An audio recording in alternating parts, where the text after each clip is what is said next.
எண்ணை அதே எண்ணால பெருக்கும் போது கிடைக்கக்கூடிய எண் வர்க்க எண். ஒரு எண்ணை அதே எண்ணால என்ன பண்ணணும்?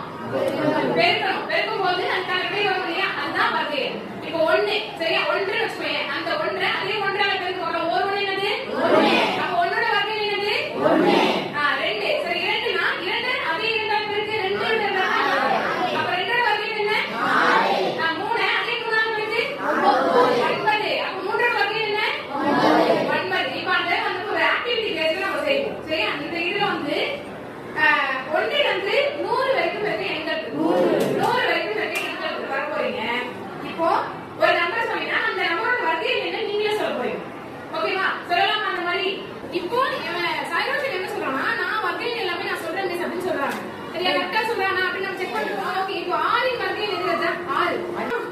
Very good 36. 6 இன் வர்க்க எண் 36. இன்டின் வர்க்க எண் என்னது? 25. 25. சொல்லி சொல்றேன். இன்டின் வர்க்க எண் 25. ஓகே 7 இன் வர்க்க எண் 49. Very good super.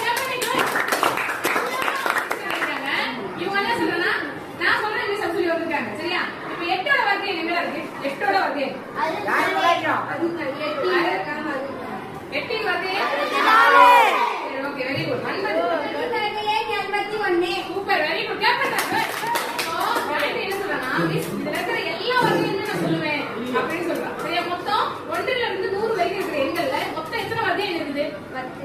அந்த 10 நீ சொல்லி பார்க்கலாம். 1 இன் வர்க்கம் 1, 2 இன் வர்க்கம் 4, 3 இன் வர்க்கம் 9, 4 இன் வர்க்கம் 16, 5 இன் வர்க்கம் 28, 6 இன் வர்க்கம் 36, 7 இன் வர்க்கம் 49, 8 இன்